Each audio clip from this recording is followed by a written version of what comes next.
welcome to the Intuitive Insights podcast series. I'm Nina Lockwood, founder and director of Intuitive Interim and Executive Search.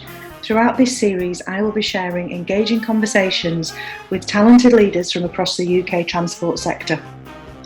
Today, I'm delighted to welcome Tricia Williams, Chief Operating Officer for Northern Trains Limited. Tricia joined the industry in September 2020, so I think it's fair to say that she's joined the team at a really interesting and challenging time, and has joined me on the Intuitive Insights podcast to share some of her thoughts on what she thinks the opportunities are for the future. I really hope you enjoy listening. Tricia Williams, Chief Operating Officer for Northern Trains, welcome to Intuitive Insights. I am so delighted that you've made the time to join me. Thank you so much. Lovely to be here, Nina. We've been having a few conversations since you joined the rail industry, which is 8 months now. I just had a look before, so it was last September, wasn't it, that you joined Northern from Manchester Airport Group. And what a time to join! What an exciting time to come into the rail industry. I think it's a really exciting time. I think there's loads of opportunity in rail, and I didn't realise it was 8 months actually, Nina. That shocked me because the time has gone past so quickly.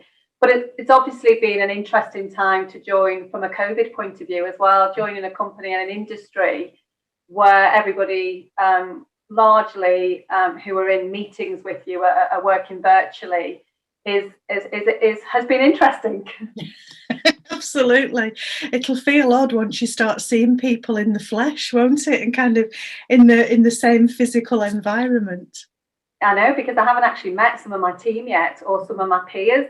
I have been out and about as much as I can. I've tried to go out and see as many stations as I can. I have been to each one of our maintenance depots, and I've been back a couple of times. But everybody is social distancing, everybody's doing a dance, around, making sure there's not too many people in each room. We're all wearing face masks. So it will be interesting when I actually go to an office and some of those measures are relaxed at whatever point that is. Whenever we get there, I'm really looking forward to it. I really am. So looking forward to that. So I'd like to start off in time-honoured way. We know that the audience of this podcast series are really enjoying hearing about people's career stories and what brought them into the transport industry. So I'm wondering if you can give us a little kind of tour through your career, Tricia, because obviously prior to Manchester Airport, you weren't in the transport industry, no. Were you? I think you're in a very relevant industry, and there are, I believe, quite a lot of similarities. But would you mind taking us through your career story, Tricia, please? With pleasure, and you'll need to, pull me with a big shepherdess crook at any point that I just carry on and on and on, because it's a long career now, which is terrifying. But I came into corporate world probably straight from university in early 90s, and I went into utilities and into Northwest Water, and I actually stayed there for 20 years. So the time I was there, it became United Utilities, but it was in essence that water company in the northwest of England that I joined as a graduate trainee. So my career in those 20 years of being with the company was 13 years in operations, and I can do a bit of a canter through that, and then 7 years in change and transformation. So if I just talk a little bit about that before I then move into when I moved into transport, into aviation. So the graduate program I joined was absolutely fantastic, and I'm a real supporter of sort of early career development. And I think, having a mentor and being exposed to the different sides of the industry, both from a centre point of view and some of the sort of strategic side of the business, to very much the dirty end. So being out on a wastewater treatment works or a sewage treatment works, being out on a water treatment works and at a distribution depot, were all fantastic ways of having a fast track, a learning experience into an organisation. And I very much wanted to stay in operations. I absolutely loved it from, a very early on in my career, and then followed a path of management into what I thought was my dream job, which was being a general manager of water, wastewater, and electricity, because we'd bought an electricity company at the time. And I became a general manager of what was called network management, and that was running control rooms, contact centres, scheduling and resource centres, the operational technology teams, all involved in keeping water flowing, wastewater being taken from customer houses, and keeping the electricity going as well. So truly operational. It's something that people, having electricity, and having your sewage taken away are pretty essential. Absolutely. To everybody's lives. And if you disrupt that in any way, you know about it from a customer and operational point of view. So I just loved that whole customer and people interaction and incident management. And I deeply loved the company and still do, still very proud of my 20-year career there. And I was fortunate enough to be in the business when it was undergoing massive transformation. So it was just post-privatisation. There was a lot of money flowing into the business. And that money was being used to implement new systems and processes. And there was a really strategic vision. It was called Vision 2000. So I could work with some fantastic consultants and really see how changing IT, changing processes, centralising operations or decentralising operations could bring about a better change for customers and for people who work for the business. And that sort of led me into being involved in change programs. So I went from operations and this fantastic job that I'd got, which I thought was the pinnacle of my career, this operations general manager role, into senior roles within the business, but more in the IT and change management arena. So I spent 7 years then leading programs of change, usually with a heavy IT element to them, and that took me probably away from that frontline operational part of the business. And that was absolutely fine until there was a sort of a change of strategy, which for me felt as if it had limited where my career was going to go. Okay. So I'd done a lot of those senior roles, and you're a bit in danger if you're not careful of then doing them again, not really having change. You're just changing a role title or it feels like it's a move, but you're not developing. And I had the opportunity of going to Manchester Airport to be transformation director. The CEO there knew me. He'd been my MD in United Utilities, and sort of said to me, would you ever fancy a change? And I was like, what? I've got a final salary pension. I'm at a senior level. But why would I want to move? But actually, it really just coincided with that change in strategy in UU. And there were some exciting things happening in the world of aviation. So after 20 years, I made what I thought was a very brave decision, a fantastically brave decision, to move industry and go into the world of aviation, which was a bit of a culture shock, I have to say. Yeah, I bet it was. Because I'd been in a FTSE 100 company, processes and systems had been invested in for a long time. Technology was, it was leading edge, not maybe cutting edge, but we had the Office 365 suite. It was probably called something different then, but Outlook, integrated with your calendar and your email, and lots of integrated systems with so you had visibility of data and performance information. And I went into a world of aviation, and my first big role in aviation was as customer and security services director, so running the 3 terminals at Manchester Airport. And I didn't even know who was coming through the doors, because we didn't have customer counting technology. Oh, wow. And So and we had Lotus Notes, so it was a bit like, oh right, Wow. okay. So I've stepped back a little bit in time. Yeah. And but it was so exciting because probably in the water industry, I was one of those people who knew everything. I knew everybody. I knew everything. I knew how things worked. And change was, as I say, was largely underpinned by big technology change, but it wasn't dynamic in a way that aviation was. You know, I entered aviation at a time where it was just coming out of the recession in 2012, and the airport was experiencing double-digit growth. And so to keep up with that growth, particularly in operations, was just a relentless pursuit of building new security areas, recruiting security people, building car parks, operating car parks, keeping on top of an ever increasing customer demand. So when I started in the airport, it was 17 million customers a year. By the time I got to be Chief Operating Officer of Manchester Airport, it was 28 million customers a year. So a rapid increase. In an airport which was 80 years old. Yeah. So some of the parts were very modern and some of the parts were very old. So, you know, that it really was a sweet spot for me of customers and change and, you know, a big leadership role. That's what really makes me tick, you know, where you've got a big leadership role, which doing something very, very purposeful. And, you know, transport is as purposeful as utilities. Yeah.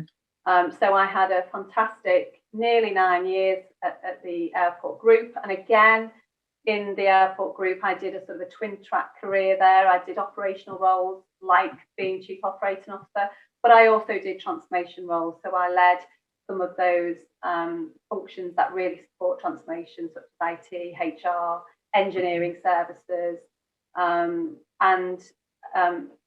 You know, that was great for me because it enabled me to develop and lots of opportunity. And then the pandemic struck and wiped, you know, took the floor out of aviation, really. So I didn't realise it at the time, you know, because it was busy. You know, we had to save a company, we had to save jobs, we had to, you know, I had lots of, at the time the pandemic hit, I was carrying out a role which was about customer transformation, but I had the functions of HR, IT, so getting everybody working virtually, you know, working with the unions to look at things like furlough agreements. I was busy, and it was probably about 4 months in, maybe not even that long into the pandemic, where I realised actually this was serious. I think everybody initially maybe thought this is going to be 12 weeks, we're going to have a lockdown for 12 weeks, and then we're all going to go back to some sort of normality. And I think it, you know, all the scenarios that we were running with around the growth at the end of that 12-week period, we had a sort of an optimistic case, a mid sort of optimistic stroke pessimistic case, and then a pessimistic case. And over the 12 weeks, we lost the optimistic case, we lost the mid-range case, and all of a sudden we were working on a case that was lower than the pessimistic case. Yeah. And into redundancies and restructuring, serious restructuring to try and save the business. And my role at the time was very much a fan breaker. And so I had really good conversations with the chief exec about my development, my future. And it just didn't feel like I was going to get motivated. So it was a big decision to leave aviation. Yeah. And I had quite clear ideas about what I wanted to do. I wanted to stay in the north. I've been a member of the Northern Powerhouse Partnership. I've very lucky to have been on the Northwest Business Leadership Team for some years now. I live in Liverpool, so I'm from the north. And I thought I was very naive, and I thought, you know, this is, you know, I'm going to have to relocate. I'm going to have to, you know, look further than the north to find that job, which, you know, ticks the box for me in terms of, you know, purposeful, large enough to really sort of be that leadership role that I love. And that matters, you know, from a customer and a people point of view. And then I got asked about the, you know, that somebody sort of showed me the Northern Trains chief operating officer role, and it was a colleague I worked with through a headhunter, and he'd given them my name. And I just said to him, "This is me. This has got me written all over it." He said, "Well, I know. That's why I think you should go for it." Yeah. And the rest is history. Absolutely, it's giving me goosebumps. Because it just feels like it could not be a more perfect role. And if you'd have written the job description and said, right, go and find me one of those, it is the perfect role, isn't it? Yeah. And I really admire kind of this theme that's coming through, that you have this ability to kind of let go of the ledge, as I would call it. Like we're kind of all very, we'll just keep it safe and we won't, we'll manage the risk, because actually it's your job, it's your career, it's an important thing. But leaving you after so long and it feeling like home, to then going into aviation and having a great time and going like the clappers with the double digit growth, to then kind of like, all right, okay, this isn't quite what we were expecting, but then to go into this role with Northern, which just seems to me to be taking every bit of experience that you've had so far in your career and bringing it all together. It's just the perfect role. I felt it was, and lots of people, will say to you, don't take the first role that you're offered.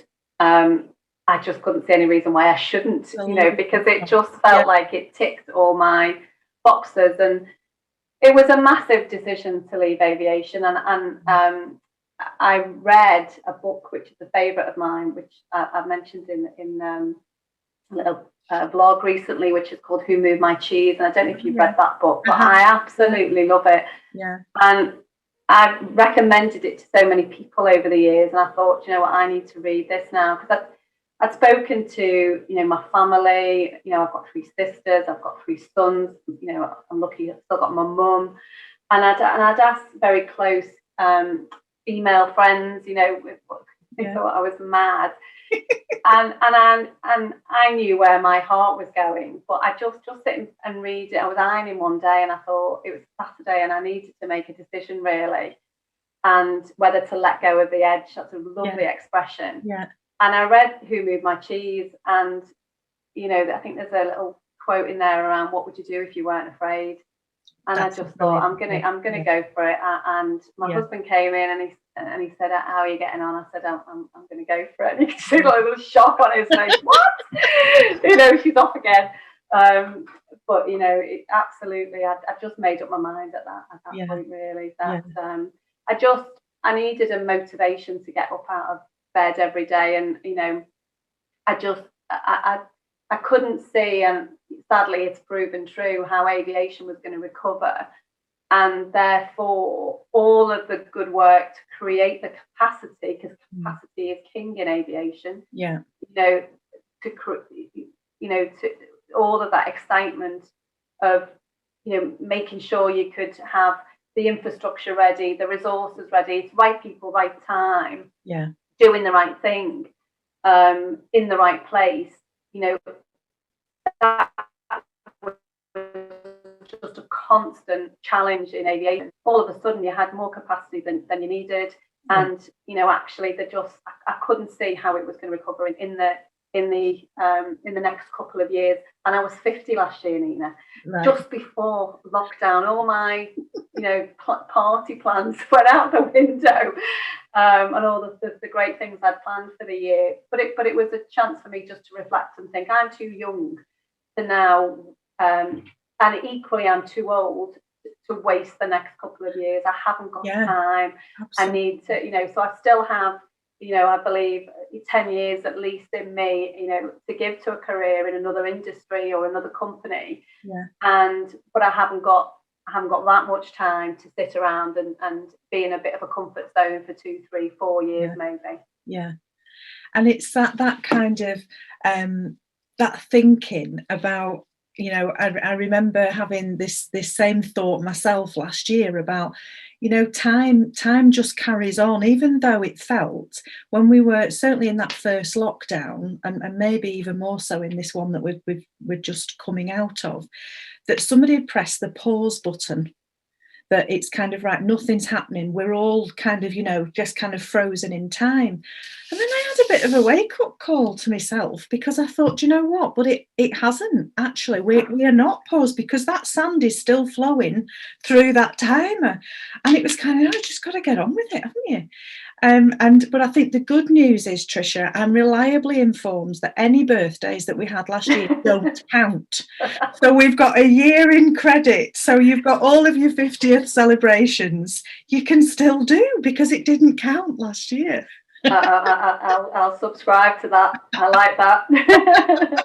I keep reminding my husband, who bought me a fantastic cruise for a holiday. Yeah. I keep saying to me, I haven't had my 50th present yet, Yeah, absolutely. So I'm really, all of that is just kind of, I love hearing these stories, and I love hearing the stuff, the themes that are coming through in terms of you wanting to kind of what makes you tick, and obviously being part of something which is purposeful, which is contributing not just to making somebody some money. Actually, what you have done throughout your career has made society better for everybody else, because whether that's the sewage treatment plants, or whether it's getting people on a train to get from A to B, and let's hope that double digit growth experience that you've got is going to be put to some good use at some point in the medium to long term on the UK railway system. Absolutely. In terms of what's to come then, it's become a tradition now, Tricia, on these podcasts, that I say to my guests, looking at the rail industry as it is, knowing what we know, and knowing that we've got a lot of opportunity ahead of us in terms of being able to do things differently, reimagine the railway, look at this opportunity. If you had 3 wishes for what could be different, what would your 3 wishes be? I think I would definitely want some more technology. And I say technology to drive decision making. So it's probably more data. And probably there's people listening who will say, we've got loads of data. So it's how you translate that data into insight, and then that will aid decision making. So it's a combination of, data that will help us make decisions at the right time. So real-time data that's useful and insightful. And I think that's important, because we're going to have to be more agile. And I've seen some great examples of that already in rail, but from speaking to people, I don't think that's necessarily how the industry was perceived or how people worked pre-COVID. So I'd love us to get on the back of that agility that's been found and demonstrated through COVID and apply it. And I think in order to apply it in an informed way, we've got to have data and technology to back that up.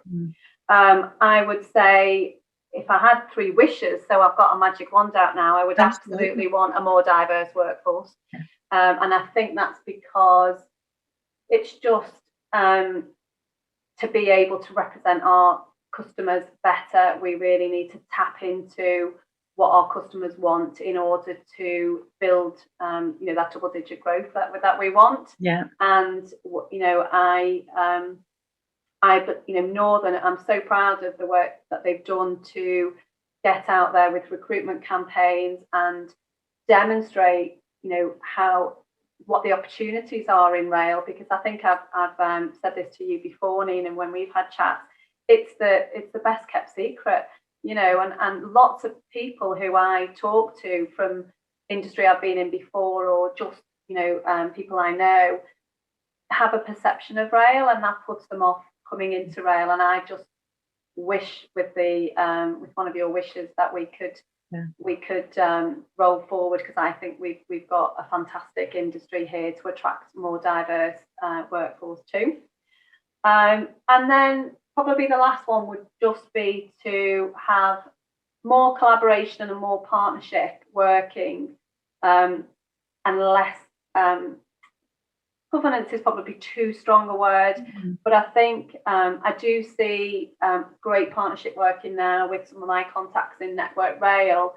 And again, I've had it sort of anecdotes to say it hasn't always been like that. Mm-hmm. So I truly believe that in order for us to transform the industry, we've got to have that thought leadership and collaboration across the industry and not just within our own companies. Yeah, I think that was one of the themes for me when I was speaking to clients and contacts in the industry last year, when we were in the thick of crisis management, and I was doing what I usually do and trying to find the positives, which was quite challenging, right? Early days.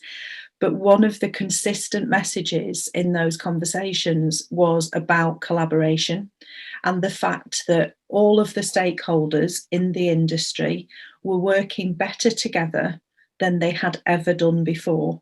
And so some of those barriers and, walls and dividers that had been put up between the operating community, the infrastructure provider, the department themselves, perhaps the unions, all of these stakeholders were all coming to the table and wanting to sort it out and wanting to do what needed to be done to keep everybody safe who worked on the railway, and also the people that were still having to travel on the railway. So that, for me, would definitely, if someone was giving me 3 wishes, that would definitely be one of mine, that level of collaboration and partnership that the industry achieved in a very, very quick space of time could be carried on, even when we move into whatever's going to be called, new normal, what the future looks like. I agree, and I think if I had a fourth, sorry to be pushy, but it would be to have a very strong vision for the industry that all of the different partners can sign up to and therefore be aligned to. Because I think it's without that vision, everybody will create their own, and then you start getting, break off paths or routes to that. Whereas if you've got a very strong vision of where you want to get to, then people sort of collaborate around that. So maybe we can't have the collaboration if we don't have the vision, but if we've got the two together, then that would be really powerful. Really good point. Yeah, really good point. So in terms of the kind of moving into talk about leadership in a wider level, throughout your career, I absolutely am 100% confident that you will have had some really great leaders and people that you look to kind of say, yes, I'll borrow that, I'll put that into my skills portfolio. I'm sure there's also been some people where you thought, yeah, that's how not to do it, I won't be doing it like that. What's important to you, Tricia, in terms of leadership and kind of role modeling, the kind of stuff that you would like to see within the business? What are the key things for you? Communication, absolutely. And I learned that as a lesson through COVID really last year, that you can't communicate enough. And I am an extrovert, so I do tend to talk before I think sometimes. But as a leader, I would always err on the side of caution and try and communicate more, because I think you can get into problems if you're quiet or not quiet as in a behavioural quiet, because my eldest son is very quiet and I've learned a lot from him about listening more, but just being able to think through things. But it's more about staying silent on things that people really want to know about. And I think you've just got to treat people as adults and communicate. And that was very much a lesson that I learned last year through COVID. I interestingly, when I joined Northwest Water as a graduate trainee back in the early 90s, there weren't a lot of people who looked like me, looking up. Every single manager I had from the age of probably 22 was male. And I've never worked for a woman since 1991. And therefore, I had to take the pieces, as you said, of who I thought was a good leader, but that resonated with me. And I know there's a lot written about authentic leadership, but I think that's what it is. What leadership means for me is about being authentic as a person. So I, would work for somebody and think, oh, I like the way they do that, but I'm not sure I could, bang the table, or I couldn't, raise my voice in a meeting, or I couldn't swear, or I couldn't, and so therefore I sort of picked out the things that I thought, oh, well, even though that, it was a man, that's what I want to be like, that part of that manager and that part of that manager, and therefore almost reinforcing those things in me that I felt would make me a good leader, and not taking one example and thinking I had to be like that person. It was more the pieces of all of those different managers. And again, as a graduate, you get to work for a lot of managers very quickly, which is great, because you can sort of calibrate what works for you and what doesn't work for you. And therefore, I, felt comfortable with myself as a leader, after a certain period of time. And I felt that was me, and I was an authentic leader. So I think authenticity is really important, because people will see right through you if you're not. Yeah. So I think communication and being authentic, if that makes sense. Yeah, absolutely it does. And I think the other thing about authenticity for me is that if you are trying to be something you're not, it's flipping exhausting. Yeah.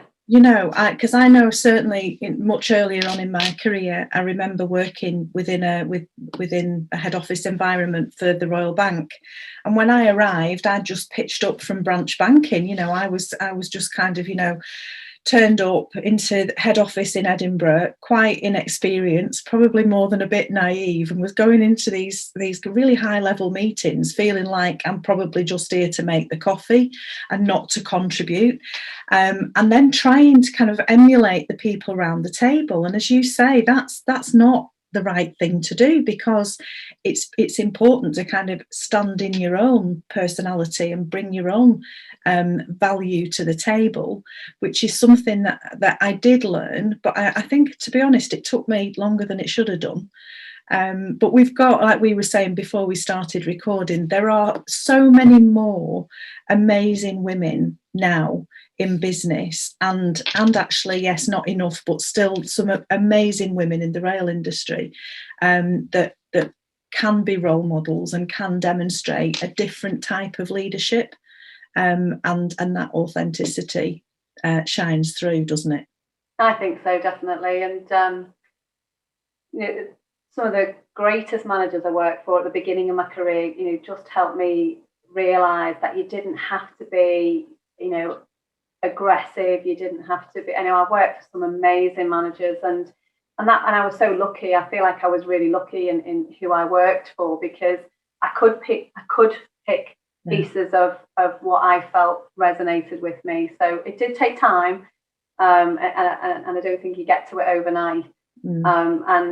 I think I was reflecting on this the other day. It must be so tough to join a company as a graduate at the moment, because that experience of just watching how people work and just linking, just sort of having time to reflect on your own development. I think we've lost a bit of that through COVID, because it's been so busy just keeping going, in terms of operations and the business side of any industry at the moment is just trying to make the finances work and trying to keep the service ongoing. And actually some of those very important personal development activities have maybe been put to one side. And I'm pleased to say in Northern, I've seen a lot of that really good personal development, but out of necessity, sometimes it loses priority. And I do feel we all should sort of try and see how we can mentor somebody, or just help somebody who's starting off in the world of work at the moment, just to make sense of all of these different styles that they must get bombarded with, and understand what does that mean for them, because it must be so difficult when you maybe can't even watch somebody's sort of body language at the moment. Exactly, yeah. And I think, how we learned when we started work was by being in meetings with people, or sitting in an office with somebody, seeing how they communicated, how they behaved, even down to body language. You can't pick that up on a Teams call. It's just not possible. So I think that there, as much as we've got loads of opportunity around what we do with customer, how we use digital, how we use data, there's loads of stuff that we can do commercially with the railway. I think one of the really big important things as we move forward into whatever we're moving forward into is this thought around, how do we help people adjust? what does hybrid working mean? Because it sounds very much like that's what we're going towards. So how, as an employer, can we help people adjust to that, but make sure that all of that great development stuff that happened in the old days, we used to call it sitting with Nelly. This expression, it's like sitting with Nelly. It's like literally you sit next to someone and learn.